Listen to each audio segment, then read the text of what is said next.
এত কিছু করার পরে যে বাপের কাছে এতদিন পর পুরানা ভালোবাসা ফিরে এলো, সেই বাপের কথা না ভাইবা আমি যদি স্বার্থপরের মতো নিজের ভালোবাসার কথা চিন্তা করি, এটা ঠিক হইব না। আর সবচেয়ে বড় বিষয় হলো আব্বার আমি অনেক দিন পর এত হাসি খুশি দেখতাছি।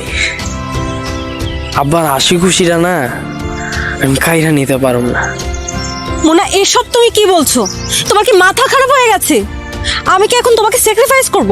আমার দ্বারা এটা কখনোই পসিবল না। কথা বলো আমার সাথে। আমার আব্বার মতো তোমার আম্মাও তোমার লেগে স্যাক্রিফাইস করে আসছে এতদিন। এরা দুইজনেই স্যাক্রিফাইস করছে, এখন আমগো সময় এগো লেগে স্যাক্রিফাইস করা। তুমি কি পাগল হয়ে গেছো মোনা? তোমাকে আমার পক্ষে কোনোভাবে স্যাক্রিফাইস করা সম্ভব না। আমি এক্ষুনি বাসায় যাচ্ছি। বাসায় গিয়ে আম্মুকে তোমার আর আমার ব্যাপারে সবকিছু জানিয়ে দিব যে তোমার আর আমার সম্পর্ক আছে। দাঁড়াও, তুমি এটা করো না। এগো জীবনের সুখী হওয়ার শেষ সম্বলটা তুমি কাইরা নিও না। আমি আমার আব্বারে সুখী দেখতে চাই। মুন্না, আমি তোমাকে প্রচন্ড ভালোবাসি, কেন বুঝতে পারছো না? তুমি বাসায় যাও, আমার ভালো লাগতেছে না। এটাই কি তোমার ফাইনাল ডিসিশন? ঠিক আছে।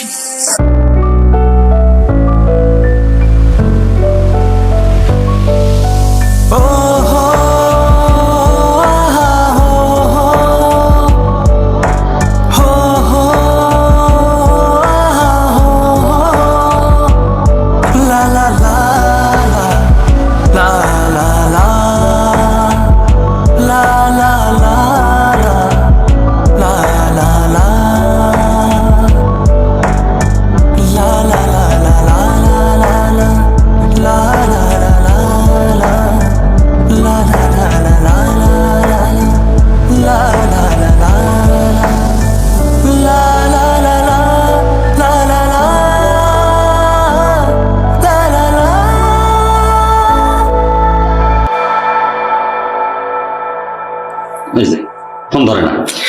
সেটা কেমন হলো? ফোনটা বন্ধ রেখেছে, বন্ধ নাকি সাইলেন্ট রেখেছে? আল্লাহ। আরে রিং হচ্ছে তো, ধরতেছে না। এই যে আসছে সুপুত্র। ঘটনা কি? তুই ফোন ধরিস না কেন? কতবার ফোন দিলাম? ও, ফোন সাইলেন্ট ছিল। কেমন ছেলে তুমি? বাইরে গিয়ে কেন ফোনটা সাইলেন্স রাখো? বা আমার কি টেনশন হয় না? এই শোন, ওই বিয়ের ডেটটা কবে ফিক্স করা যায়? বিয়া তুমগো ডেট ফাইনাল করো। তোমরা তো কইরেই ফেলাইছো ডেট ফাইনাল। আরে বাবা, বিয়ের পাত্রও তো একটা মতামতের দরকার আছে না? পাত্র তো তুমি তো মতামত দিছই, বিয়া তো হইতাছেই। আরে আমি তো আমার কথা কইতেছি না, আমি তোর কথা কইতেছি।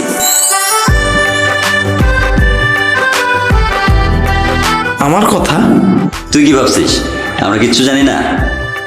প্রথম যেদিন পার্কে তোদের দুজনের চোখ চাওয়াচুই দেখছি না, ওই দিনই বুঝতে পারছি ঘটনা ঘাপলা আছে। আর তাছাড়া আমি তো তোর ফোনে ওর কল আসতে দেখছি, ছবি দেখছি। আমিও দেখেছি অল্প ফোনে।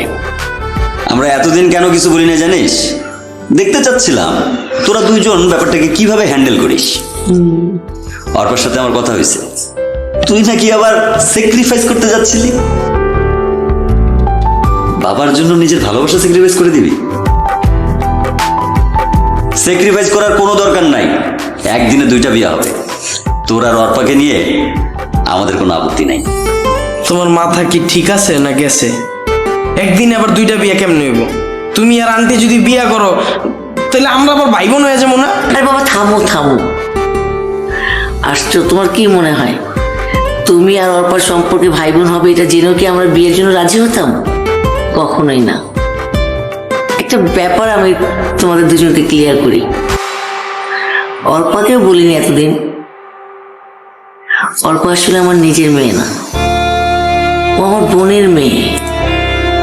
ওর জন্মের দিনে আমার বোনটা মারা গেল, সেই থেকে অর্পাকে আমি কোলে পিঠে করে মানুষ করেছি। অর্পার ভালোবাসা যেন কখনোই কোনো কমতি না হয়, আমি নিজে আর মা হইনি।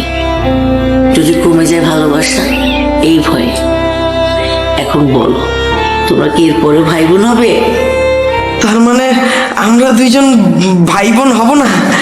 না। তোরা ভাই বোন না, তোরা বিয়ের পরে স্বামী স্ত্রী হবি।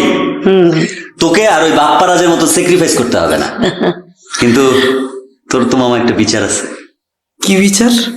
তুমি নাকি তোমার আম্মুরে কইছো আমি ড্যান্ডি খোর। রাস্তার পাশে বইসা পলিথিনের মধ্যে ড্যান্ডির গাম ভইরা আমি কইরা টানাটানি করি। না আসলে ওইটা তোমরা একটু বসো না। না না ওনো ইয়া ও তো ওনার আপন মেয়ে না, আমি তো তোমার আপন পোলা নাকি।